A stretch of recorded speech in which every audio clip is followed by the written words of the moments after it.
Welcome to the Naavik Gaming Podcast, where it is our mission to explore the business and future of video games.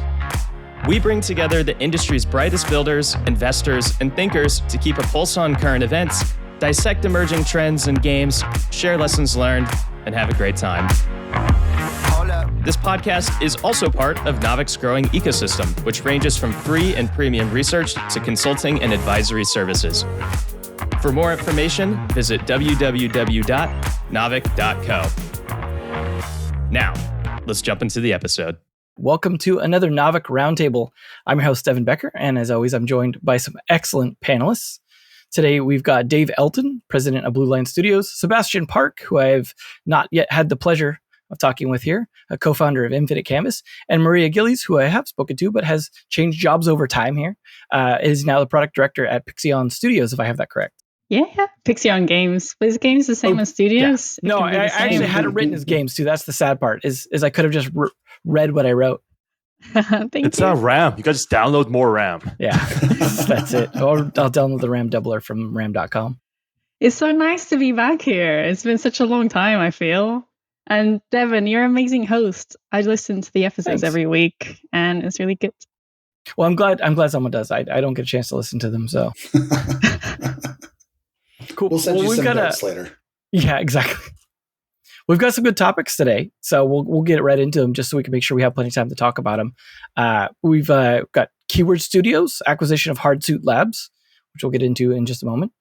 Tears of the Kingdom, no surprise here, though, outpacing Hogwarts Legacy sales. Amazon continuing to go after their everlasting journey for MMOs. And then Google Bard continuing to try and compete in AI. And some interesting stuff around cross-platform gaming. So yeah, with that being said, let's just get right into the Keyword Studios acquisition of Hardsuit Labs. Absolutely. So the top line is that Keywords has acquired Hardsuit Labs. Now, Hardsuit Labs was founded in 2015, and they previously have done a lot of work as a support studio. So they've worked for companies like Activision, Tripwire, Microsoft, Hi-Res Studios, and on platforms ranging from console to PC, and they even did some PSVR work. Currently, they're apparently working on some Fortnite projects, so working on Fortnite Creative, Fortnite Save the World, but now Keywords has come along and scooped them up. So for me, Keywords is one of those interesting companies in that they've been doing a lot of acquisition over the last little while that I think in some ways a little bit under the radar. So there's a lot of headlines being put towards the Embracer Group or Stillfront in terms of their acquisitions. But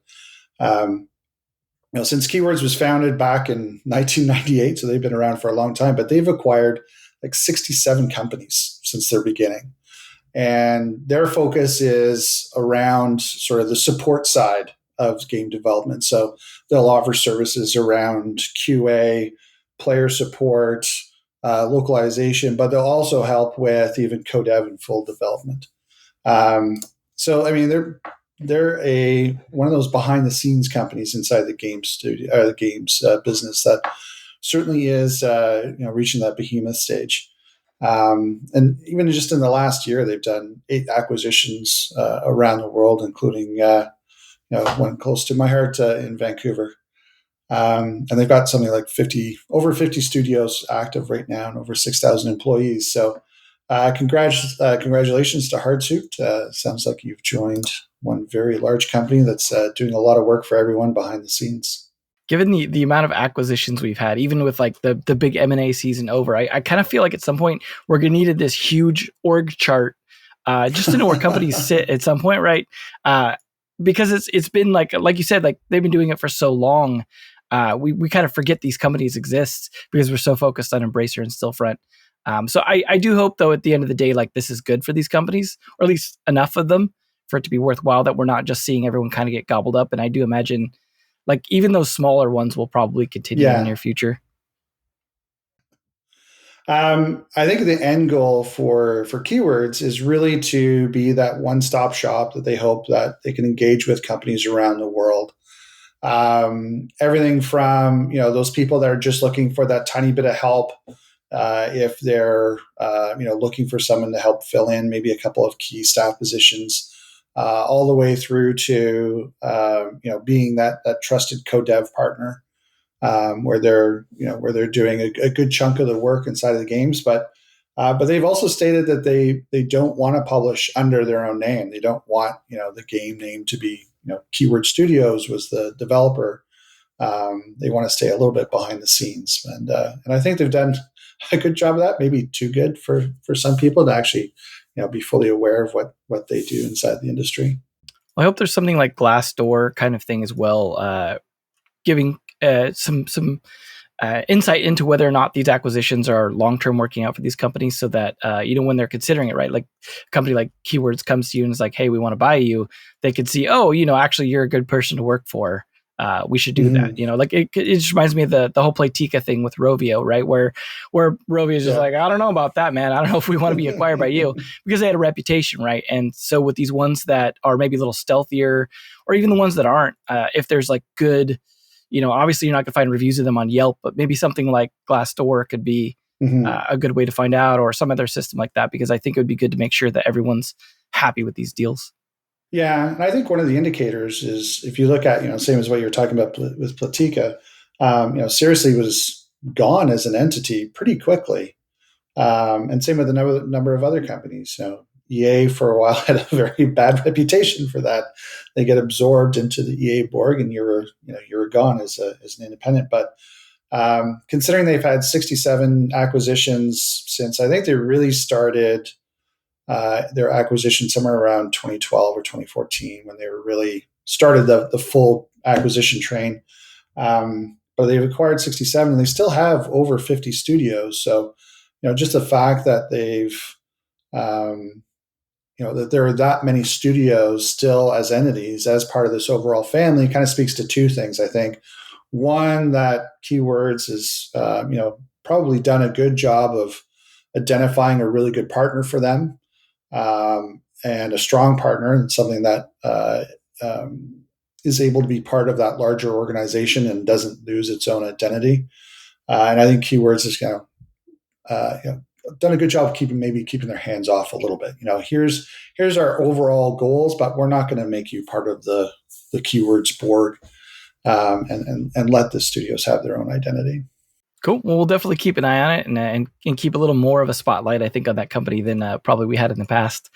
But let's check out what's going on with Tears of the Kingdom, Zelda game everyone's playing. Everyone's playing it. So as of recording, it's surpassed 10 million sales, right? And so that's pretty crazy. 4 million in the US, 10 millions overall. A lot of really interesting mechanics about it. For one, it is really interesting to see the breakout of the hardware versus digital copies of the game, and that's sort of like the growth there. It's the fastest selling Zelda game of all time, really doubling down on a lot of people's expectations around IP, which is always fun to look at and to understand.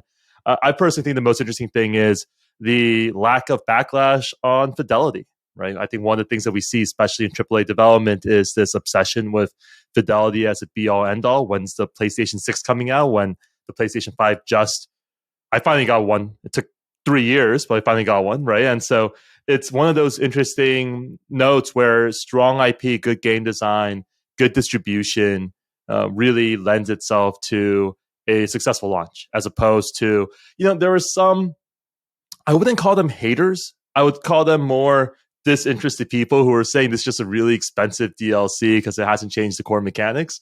But there's sort of a beauty in having similar core mechanics. People like that familiarity. They like the ability to, iterate on top of their skills. And so it's a really fun game. I've had a chance to play a bunch of hours of it. I plan to play a bunch more this week. And then I think at least, somewhere in the ballpark of millions of people, probably not 10 million. I'm sure there's someone who's bought like 20 copies for themselves, but some millions number of people seem to agree for the time being. How do you think this fares in terms of like late stage for a console compared to say late stage Wii, things like that? Because Switch is kind of getting a little long in the tooth, right? And I mean, how does this compare to how they typically fare when they release a game this late into one of their console cycles? Yeah, the console cycle that we've historically seen that would be reflective of this would be Majora's Mask for Nintendo 64 is probably the last time we've seen this late into console cycle release of game. That predates our mental models around DLCs. That predates our mental models, a lot of things. They actually did push the edge of the N64. This is sort of a blast for the past, or maybe a blast from prior to some of the people who are listening to this were born. But in the N64, they actually had to ship a hardware component that expanded the RAM, like literally expanded the RAM by a few more megabytes in order to support Majora's Mask. This, I think, is more indicative of what we've seen trend lines wise with Grand Theft Auto, right? We see games where you can take the engine, really iterate on game design, such that even on the console side, you don't have to worry about the stage of the console's life cycle and care more about, hey, what's an interesting experience you ship out there? And perhaps that'll actually lend itself more to the type of development that we've been seeing and we enjoy seeing, especially as game players. I wanted to ask you, Seb, about Tears of Kingdom just outpacing, at least from a physical copy perspective, Hogwarts Legacy. Because I look at Hogwarts and it's Harry Potter, it's transmedia, is linked to my childhood. And I guess I didn't expect Legend of Zelda to play more into the hearts of the existing player base. Like, what makes Legend of Zelda so special? Yeah, it's almost certainly generational at this point, in a similar vein as Hogwarts ought be. I'd imagine we'll see more press and more pull up and more push for it. Hogwarts Legacy appears to have targeted a far older generation of folks, like people who are like first gen Hogwarts fans seem to be the core target demo. That's your like 24 to 35-year-olds in that demo is really the target of the Hogwarts side. Whereas the other game that did about 10 million copies in the first 3 days was Pokemon, to the surprise of no one. And now we're starting to look at IPs that go multi-generation to harken back to Devin's old career in esports. Like, one of the fun things that we talk about is just, hey, it turns out it takes roughly a generation or two in order to get people to have like strong lock-in.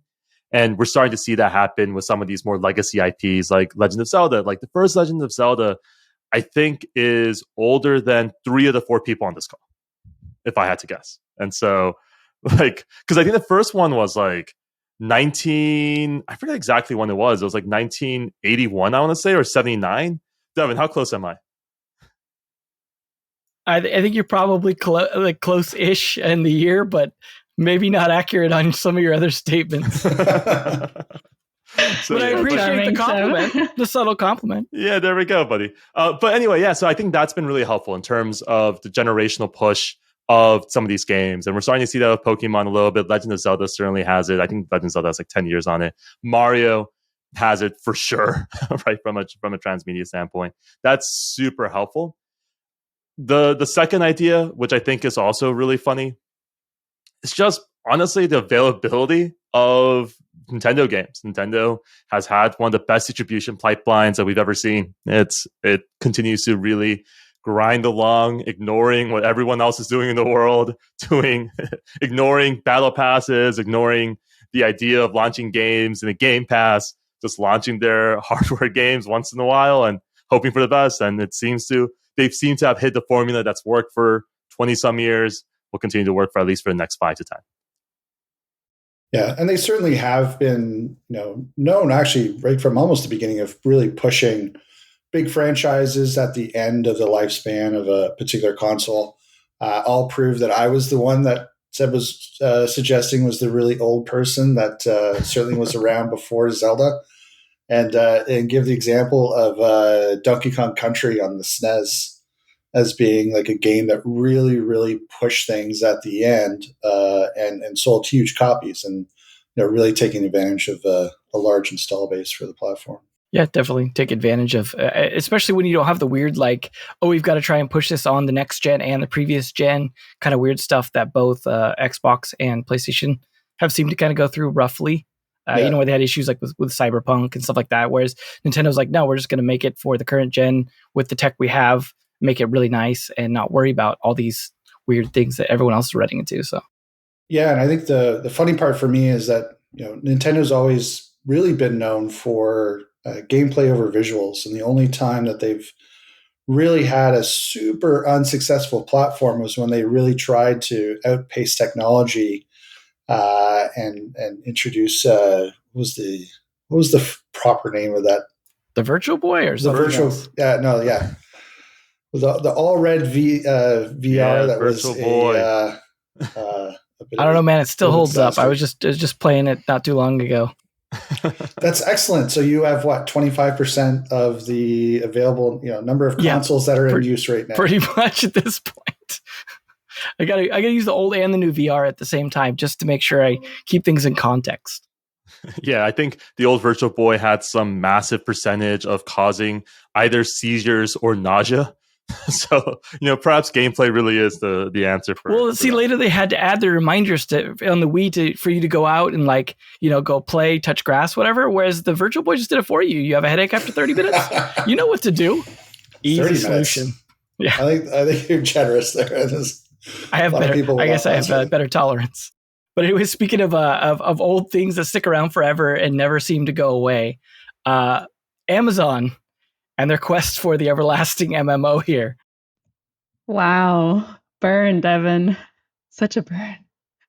So I love bringing topics within topics. And so I broke this down into 3 topics. And so I just thought it would be good to start with an overview of Amazon games because a lot has happened in the past couple of years. And it will contextualize some of the conversations that we'll have. So they announced New World in 2016. There's a graveyard of canceled games, which made a lot of the industry judge Amazon games and doubt if they could release a good game. And then they released New World late 2021. That was an initial success with amazing concurrent players. And so it came to demonstrate that, okay, yeah, Amazon can make a good MMO, and they build up the experience with that. Then they published Lost Ark in early 2022. That was yet another success, which showed to the market, hey, Amazon games can do a really good job at publishing games that have massive complexity. And then in late 2022 and early 2023, I don't know if you remember, but there was just this stream of news that kept on coming. So they're going to publish the next Tomb Raider game from Crystal Dynamics and Bandai Namco's Blue Protocol. Amazon Prime is developing a Tomb Raider TV series. They're publishing another MMO from NCSoft, and the studio head, John Smedley, if that's how I pronounce it, he left after nearly 6 years of going up and down. And when that happened, I know that we discussed here on the podcast of, does this mean Amazon Games is just going to stop developing games? Or are they going to and they're going to focus on their proven success of publishing games? And Amazon kept reminding us of, no, we're really going to develop games because we're good at it and we know how to do it. And so I was proven wrong because I really thought that Amazon was going to focus on publishing. So I have to eat my own sock here a little bit. But I wanted to ask you all, maybe Dave, starting with you, sorry, as you're taking a sip of your cup, this is when I ask you a question. I was wondering, were you surprised that Amazon is still going to continue developing games? Not too surprised. I really did think that they do see the value, especially when you as you talked about doing Tomb Raider across both the game and the TV series. Really looking at this as an opportunity for cross media. For me, the funny joke is always that Amazon or Jeff Bezos was able to actually do the rocket science first and before actually shipping a successful game, proving that games is harder to do than rocket science. But no, I actually did expect that Amazon would try to continue on because it is a potential source for that cross media material. We're seeing a lot of games having another run at the world of movies and TV series, and I do think that Amazon sees that as a large opportunity, not just for games themselves, but for creating cross media IP. Yeah, I think what makes me a bit more confident in their skills to execute is that it is an MMO. They have built and released an MMO. And looking at the downward trend of the player base of New World, I assume that they're going to utilize a lot of the team to just move on to this new project and continue with New World in live ops, but they won't keep trying to grow it because it's just downwards since they released it.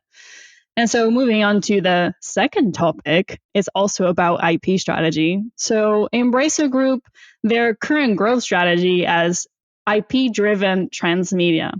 And we've discussed a lot on the podcast that the model of growth by acquisition just has not delivered organic growth. It was already unsustainable, but now even more so with the hike of interest rates and also with their stock just losing valuation. But as they were on their shopping spree, what they were doing was creating like this treasure trove of IPs.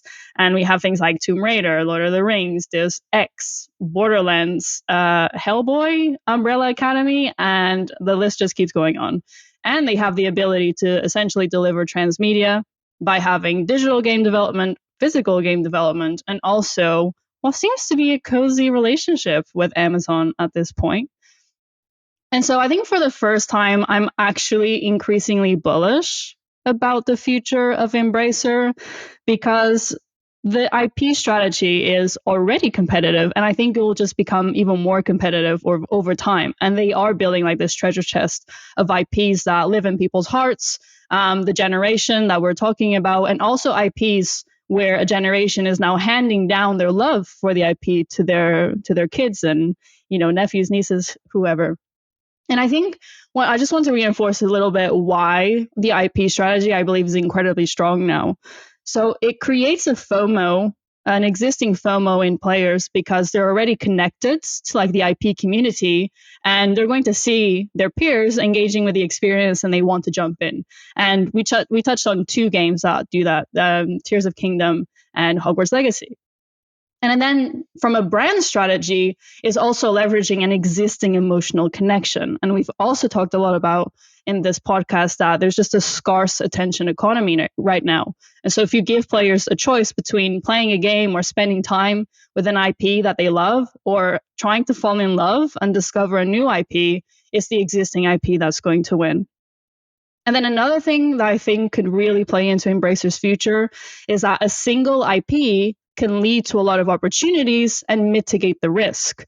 Because just from the Lord of the Rings IP, we see that they're developing 5 games plus the new game, I assume. And they say that by March 2024, these 5 games are going to be released. So probably not the big MMO that's going to take at least 6 to 7 years to develop. But you can already see with their investment, they have a lot of games being developed.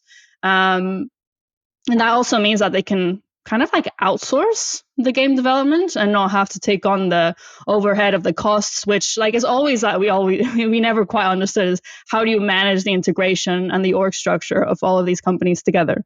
And so another question I have for you all, maybe now I'll pick on Seb. So I wanted to hear, what are your thoughts on Embracer's IP-led growth strategy? Do you think it will deliver a prosperous future to Embracer?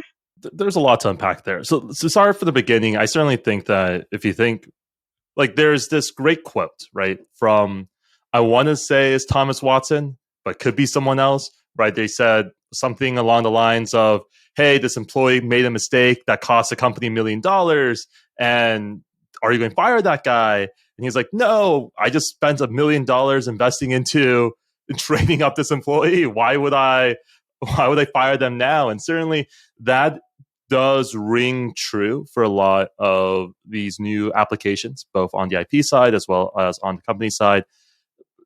Embracer, Amazon, people with the ability to deploy capital and then use the capital to generate interesting edges from a user acquisition standpoint are cool, right? So there is an interesting approach where we can generate those users. It is not the case that they're ever going to be purely organic initially.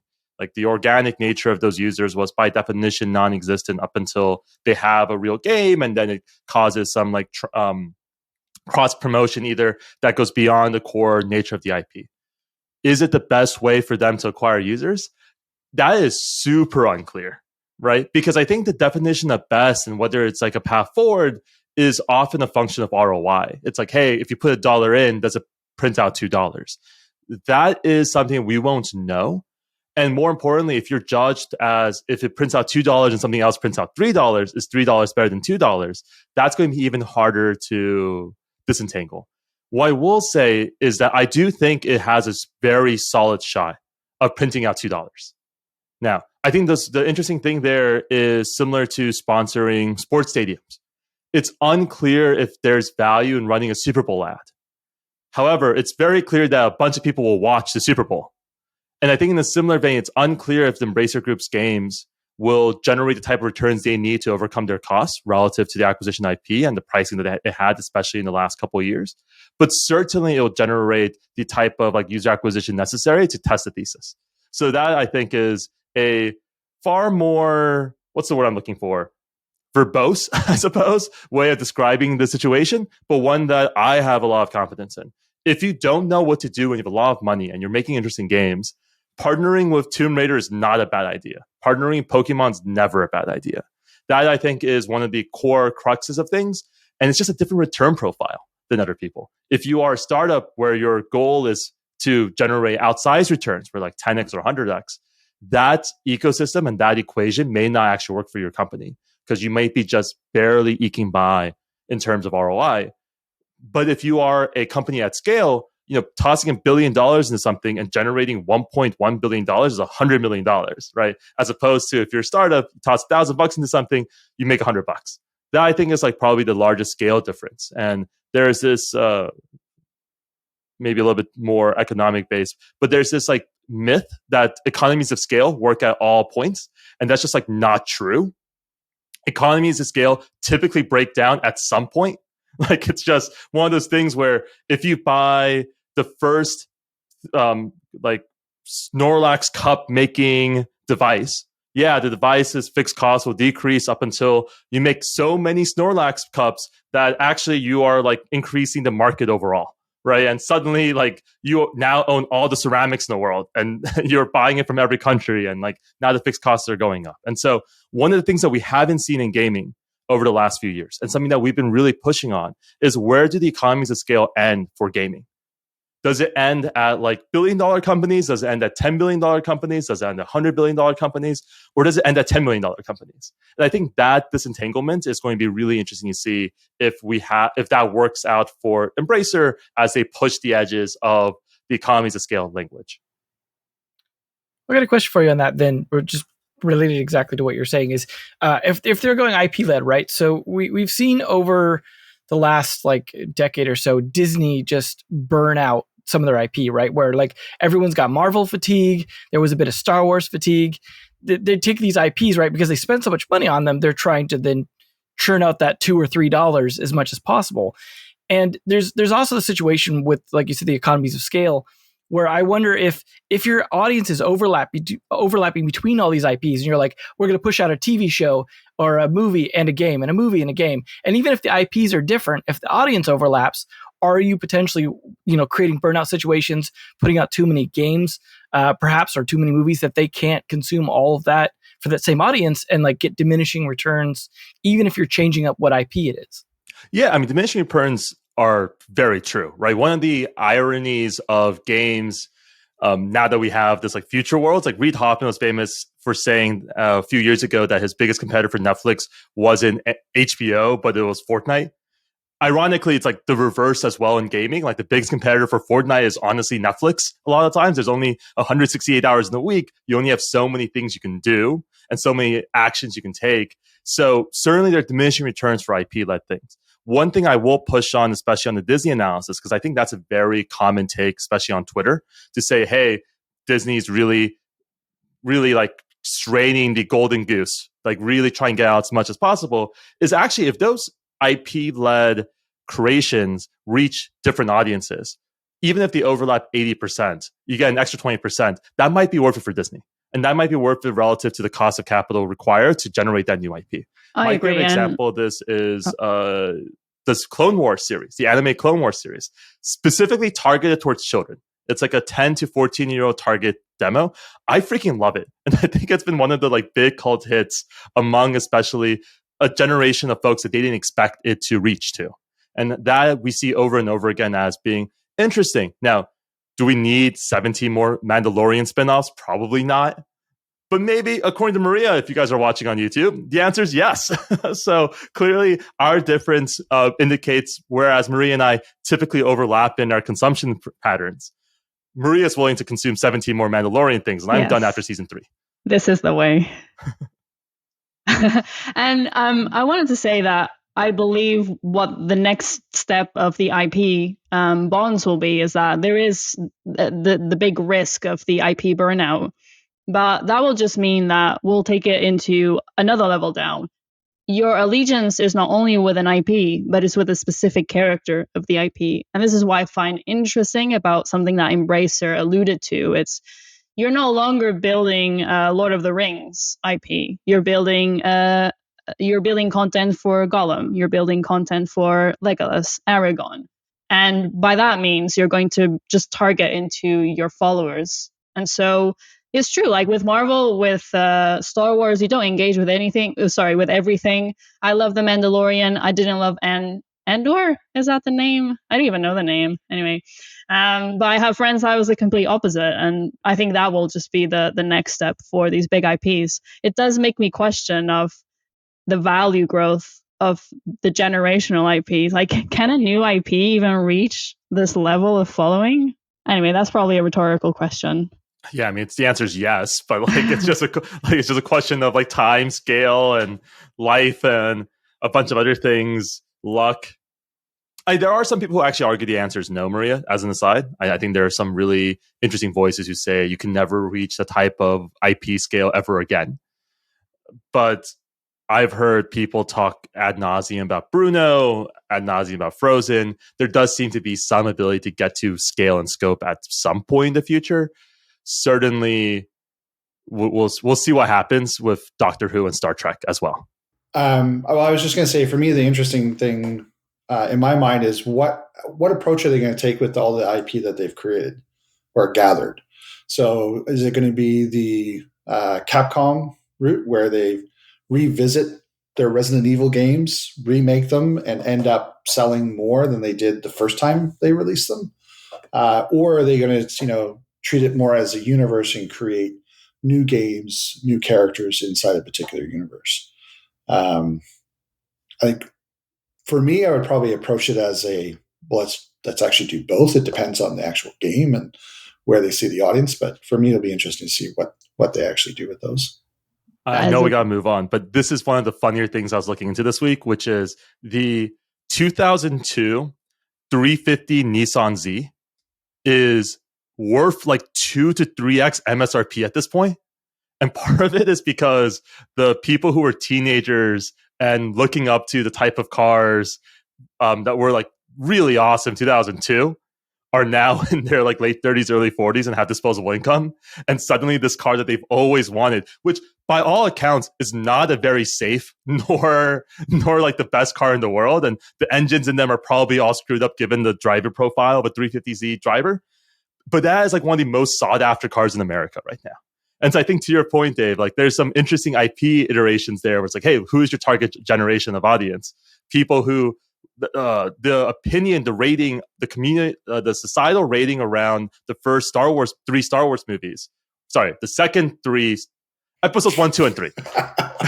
The ratings around them have gone up massively over the last 5 to 10 years as people have a lot of nostalgic value where they like love the Phantom Menace, whereas people who love 4, 5, and 6 hate the Phantom Menace. It's a really interesting cohort.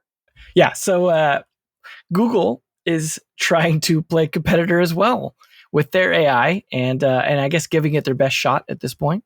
Yeah, so as of recording, which is May 17th, on May 11th, so about a week ago now, Google had their Google I/O conference, which is, for those of you who are Apple stands, their WWDC. For those of you who are gaming stands, it's their like GDC of types or E3 of types. Real interesting conference. They announced a lot of their new Bard tooling for their AI stuff. And irrespective of how you feel about Bard or about its implementation versus the stuff you see from OpenAI, and also how you feel about LoRa and some of the open source solutions that have come out from the Facebook Leak and Lambda, what's really cool is when you see levels of competition that we hadn't seen historically. It's something that we don't give enough play to. If the mobile ecosystem, for example, was purely the App Store and didn't have Google Play, although it's still a duopoly, so you can take it as you will. But if we didn't have those things, we'd have a lot of issues. And I think in a similar way, we see that with Google I/O, we're going to continue to see competition, which is going to be useful for consumers. And bring down the cost, hopefully, such that we can all use it. What do you think then of Sam Altman's recent appearance that almost kind of looked like he's going for a regulatory lock-in, maybe for him and Google, but it seemed like, this first mover advantage thing, they're trying to lock that in, and maybe it is to shut out Google, maybe it's to just do it with Google. I mean, where do we stand then on that competition? You were just talking about a duopoly. Do we just get another duopoly from one of the former ones, Google? It's possible. I mean, one of the fun things to analyze Sam Altman's thing, because I was reading the transcript this morning.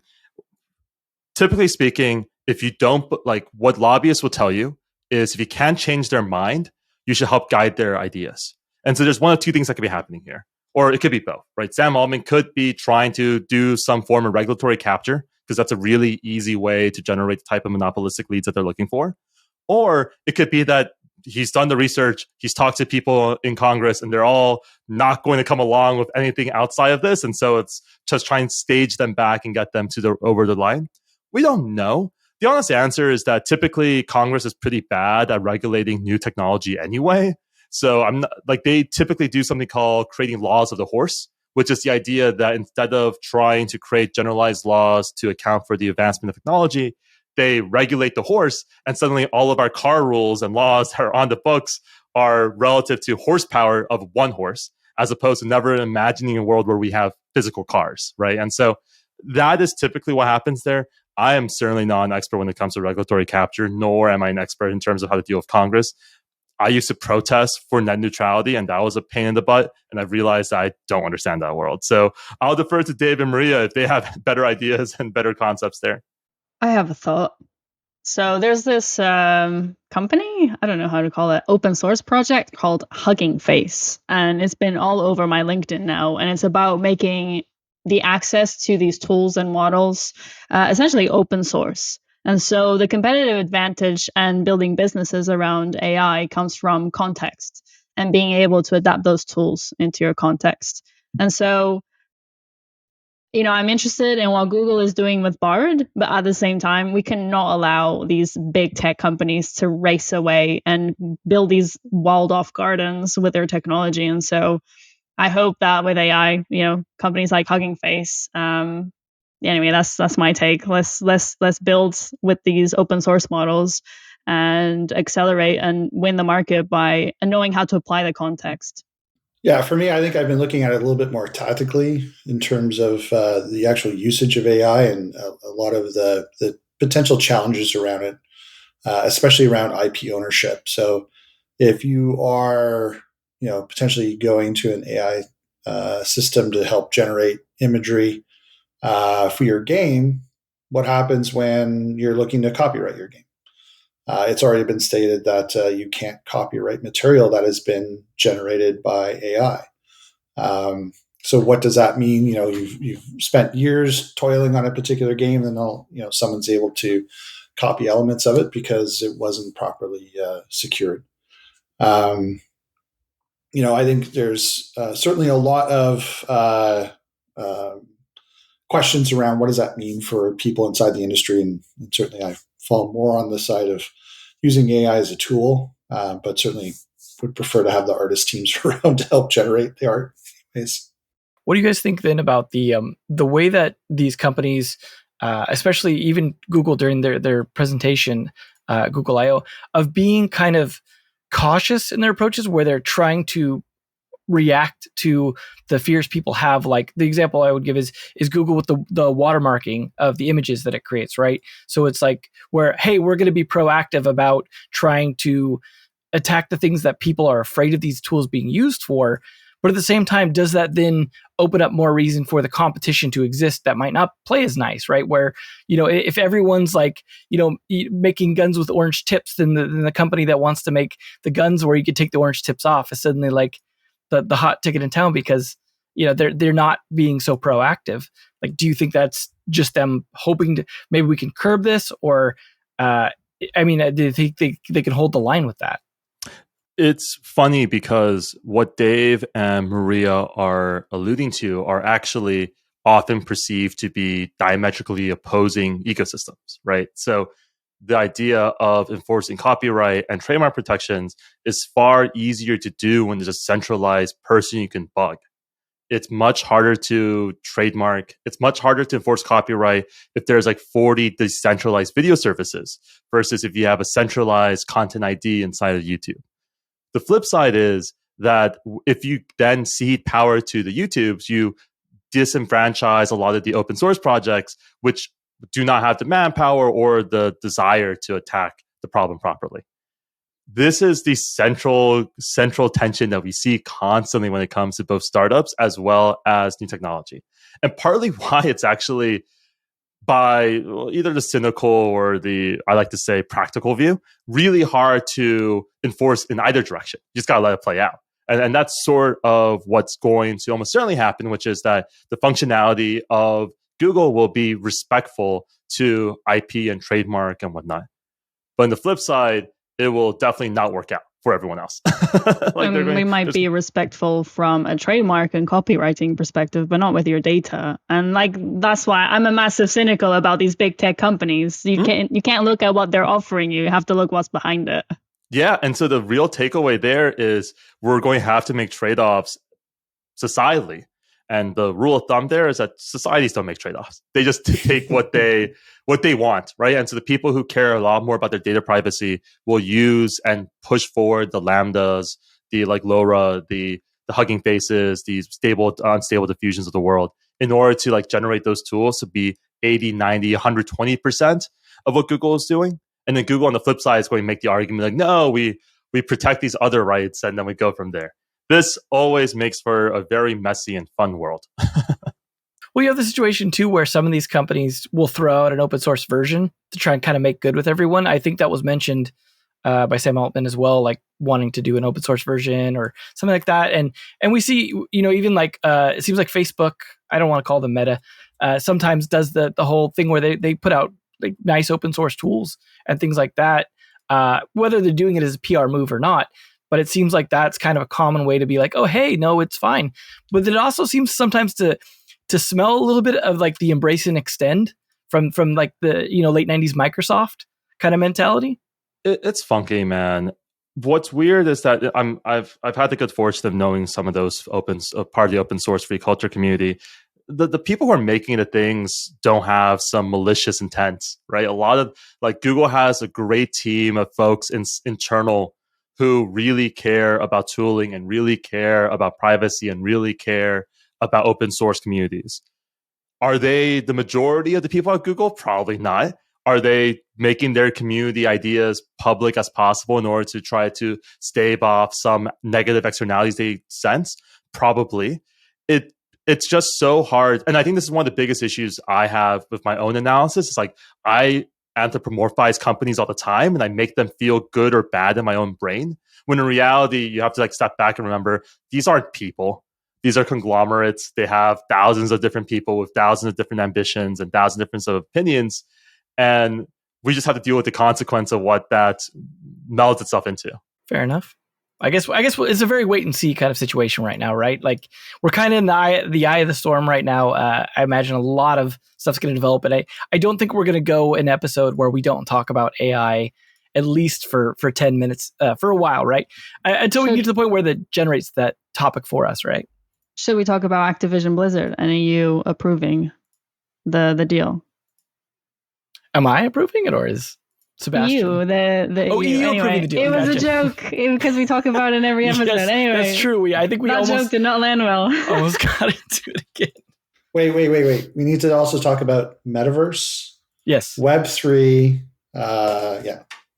Yeah, I already missed those topics. I think we're going to have to, much like the generational IP we were talking about, we're going to have to make a comeback 10, 20 years from now. We're going to be buying all the nostalgic Web3 metaverse stuff from now. Hey, the biggest one is that we got to talk about Brexit because I'm just saying, if it wasn't for Brexit, their deal would be approved. But because of Brexit, the UK vetoed it, and now it's a different country. It all comes down to Brexit, guys. We see the open source version of English. No, we're not talking about Brexit. Let's move on. I've spent too many years of my life. Speaking about cooperation and interoperability and everything, we want to talk about cross-platform.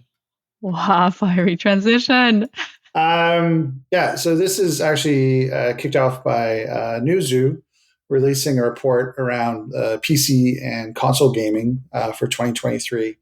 And they released a section on cross-platform players. For me, this actually piqued my interest and wanted to dive into it a little bit because we're really starting to see a lot more interest in true cross-platform play.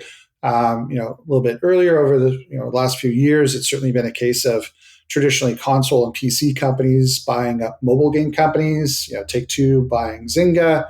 Microsoft trying to buy Activision Blizzard King in order to get a hold of the mobile games that King has there. But now we're also starting to see mobile game companies adding PC and potentially console to their portfolio. So examples being Scopely with their Star Trek Fleet Command being available not only on mobile but also on PC, and Kabam, which obviously everyone remembers, it started off with Facebook and with mobile, has now gone a little bit full circle and has really gone to and they're now adding PC into their portfolio mix. So now with their newly announced King Arthur title. So a little bit of general facts, just kind of set the table a little bit. Part of the reason I think why there's certainly an interest in trying to get a full spectrum of players, being fans of a company's games and their IP is that there are over 2.5 billion mobile game players. There's around 1.1 billion PC players and somewhere in the range of 610 million console players. So, those are some pretty big numbers. And if you are in one camp, mobile games, this is an opportunity for you to bring in almost an additional, 100% or 60, 70% at least more players to your potential TAM.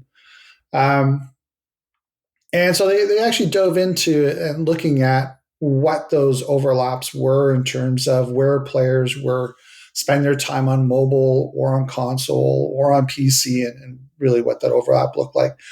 And so some interesting bits for me is that, the top overlap was actually mobile and PC players. But it was closely followed by what they were referring to as the tri-platform players. So these are people that play on mobile and on console and on PC. But at least 72% of the players were playing on multiple platforms. So, obviously not surprising going along with people playing on multiple platforms, it shows that those players have an increase in the amount of time that they spend playing the games, as well as an increase in the amount that they're spending on the games.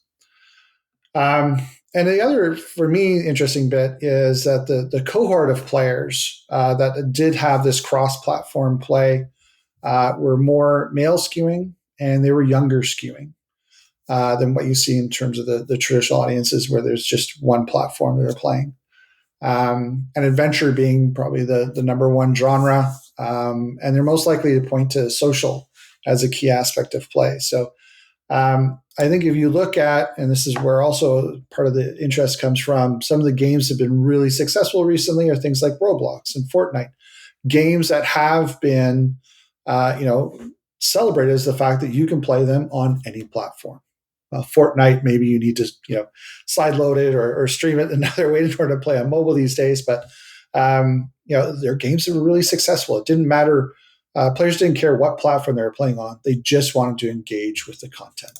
I got a question on that topic with the mobile to PC kind of crossover. So like we saw a push a little while ago, right, of like mobile games starting to kind of bring some of their stuff over. And I feel like some of that was like more mid-core games starting to gain traction on mobile. But we've also seen like the reverse where people are going from PC to mobile, as you mentioned. And I start to wonder, is that like also because the quality of games on mobile are starting to reach like console level or PC level? So we get this interesting situation where if consoles got mobile's got console level quality, people come in through that, and then they feel more comfortable moving over to PC and vice versa. Do you think that like just the maturity of mobile as a platform has made it more of a bridge to other platforms than it used to be? I do think that there is more acceptance in terms of mobile being a capable visual platform. If you look, for example, the games that NetEase does with the Unreal Engine, I mean, those are some really beautiful looking games. And we had the prior conversation about whether or not PlayStation versus Nintendo, was that about gameplay or was that about visual fidelity? For the Nintendo, it's about gameplay. So I do think that the acceptance level in terms of being able to generate high fidelity visuals on mobile, yeah, they're certainly showing that, yes, they can now. The horsepower is there, the visual quality is there. But I do think that it still comes down to the type of gameplay. And so if you look at, as I mentioned, adventure titles were the titles that did were the more popular one as it crossed the genres. If you think about it, they're usually typically fairly simple controls, like you're moving around, you have your basic actions, but there isn't like a huge amount beyond that. They're not super complex controls where you can be successful in controlling that on a mobile with 2 virtual sticks, and being able to bring that experience across to the controllers, Xbox and PlayStation controllers, or the mouse keyboard.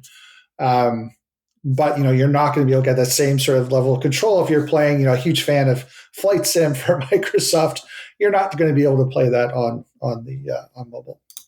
But it really, for me, was interesting to also look at it from, if we are moving to this time when we're trying to get games across multiple platforms at the same time, are we going to have some challenges that I saw when free-to-play and mobile was first introduced, where you had console developers going, well, I'm staying away from those things because mobile sucks.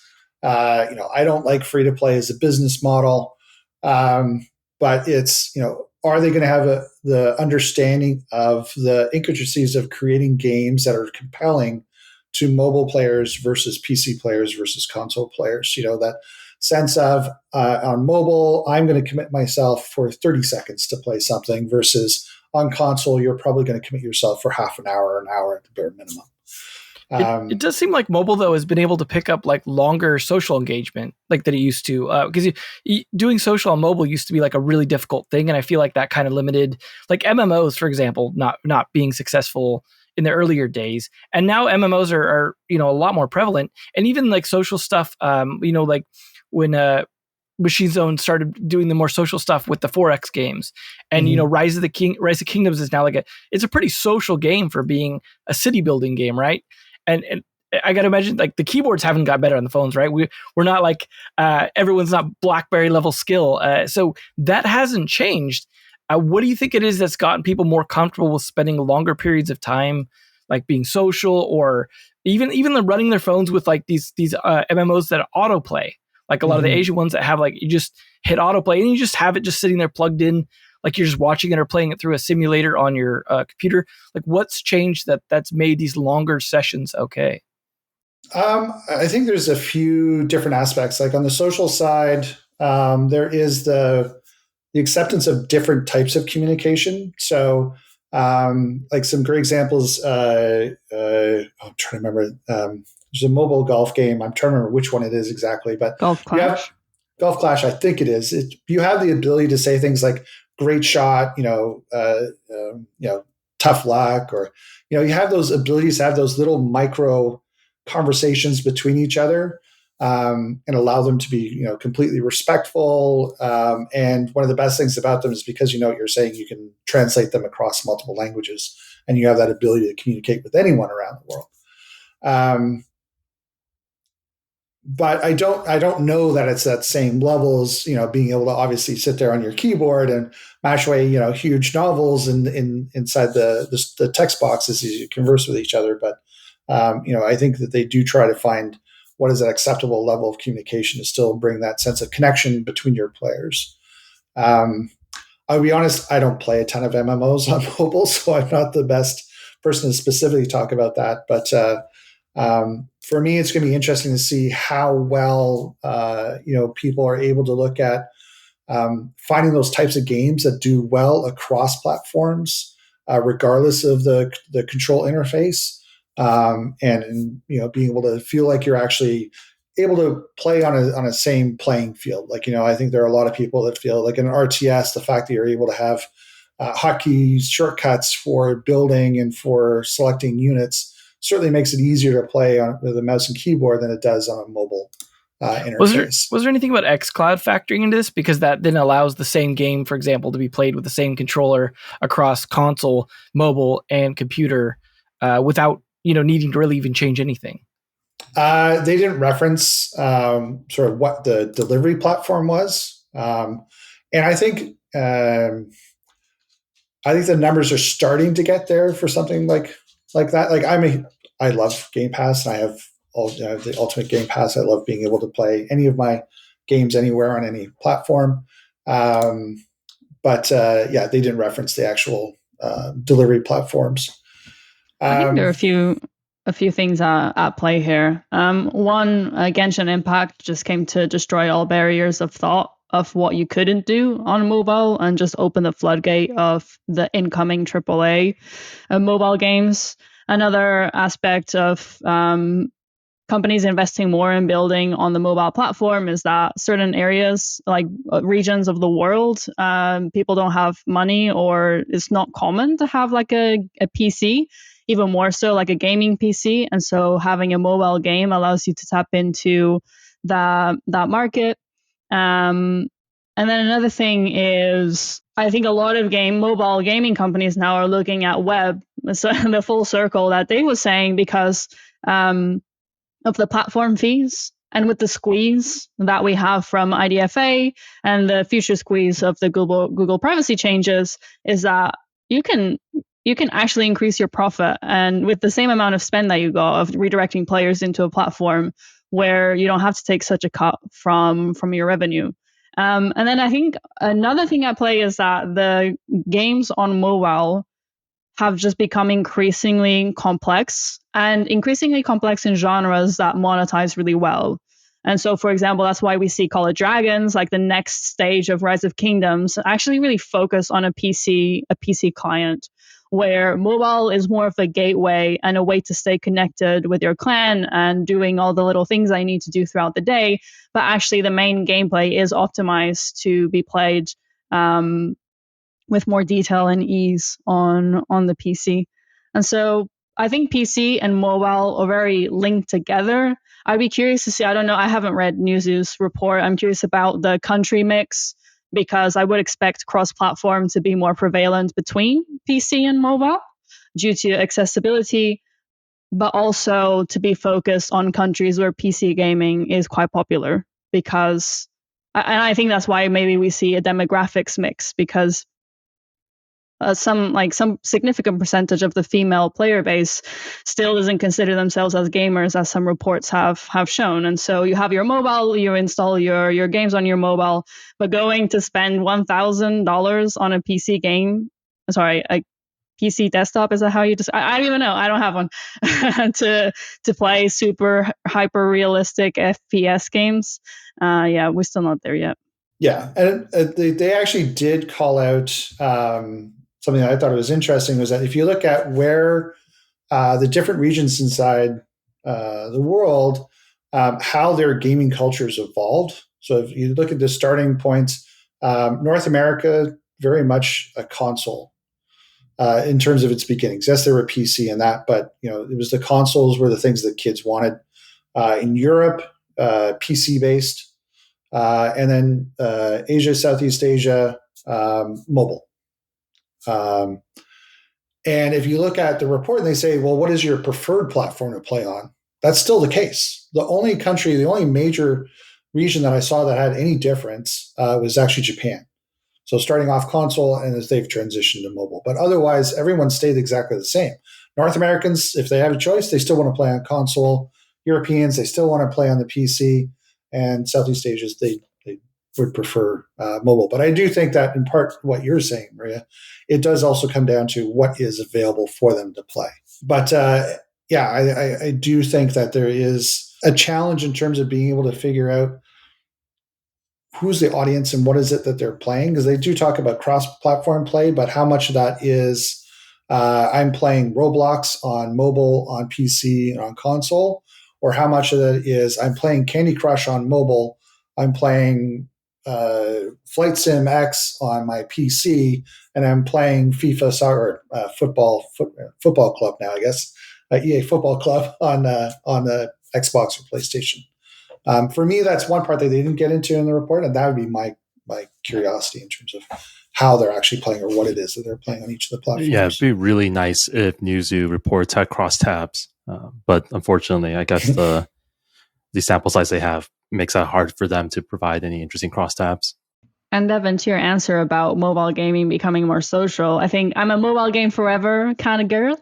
And I think something that mobile games did really well is that when you're playing on PC, for example, you're typing really long messages. To become social, you have to type.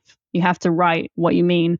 And what I love about mobile games is that over time, they've created socialization without actually, that was a really loud bike passing next to my house, socialization without having to type. So with these small features that make you feel connected, make you feel that you're working towards a common purpose, but you don't actually have to type. I guess it makes you wonder then if AI eventually becomes a factor in there in like expanding that level of communication, things like that. Because we also have like issues with, emotes, which were brought up earlier. Like in a lot of games, for example, positive emotes become toxic emotes and things like that, because whether that be language barriers or just culture shifts over time and things like that. Like I've seen that in Marvel Snap, for example, right? The thumbs up is just like the most toxic thing in the game, even though it's a thumbs up.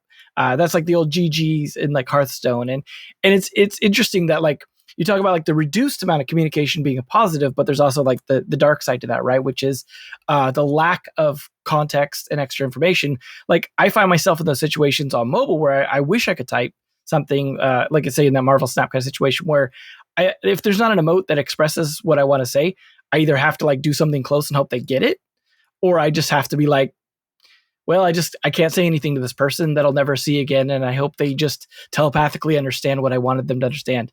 And so it becomes a thing. Like, I mean, like I said, Machine Zone like pushed this whole idea of like typing stuff out and it being auto translated, and this like pushing that forward. And I still see like those chat boxes in a lot of these MMOs, even if they're just kind of light ARPG MMOs, stuff like that. So it definitely seems like it's a mixed audience in that sense, right? Where you've got the people that are very like, I'll use the social features that are in direct communication. And then the people that are like, I'm comfortable typing, I will type that on here. Especially the people that are playing on like emulators and stuff on their computer where they could just type.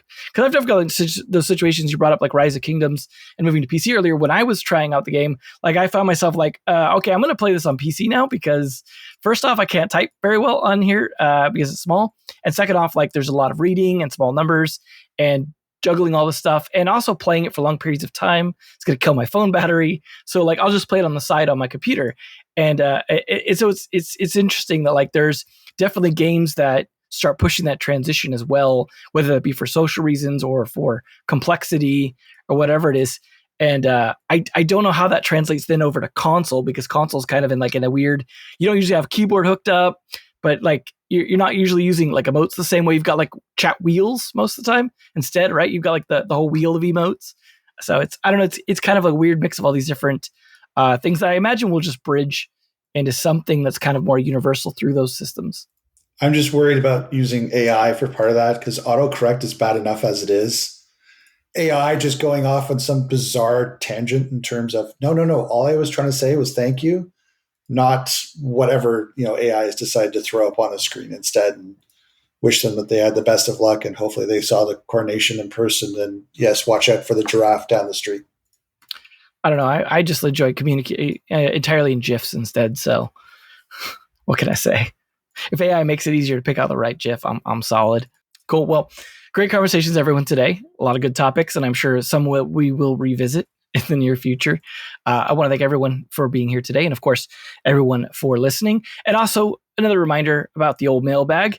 We want to make sure that we're getting those emails from you at podcast@naavik.co. So make sure to shoot those out, even if it's just a nice message to say hi. We appreciate that too. But anyways, we will see you all next week. Have a great weekend in the meantime. If you enjoyed today's episode, whether on YouTube or your favorite podcast app, make sure to like, subscribe, comment, or give a 5-star review. And if you want to reach out or provide feedback, shoot us a note at podcast@naavik.co or find us on Twitter and LinkedIn. Plus, if you want to learn more about what Naavik has to offer, make sure to check out our website, www.naavik.co. There, you can sign up for the #1 games industry newsletter, Naavik Digest, level up your insights with our premium research platform, Naavik Pro, or contact us to learn about our wide-ranging consulting and advisory services. Again, that is www.naavik.co. Thanks for listening, and we'll catch you in the next episode.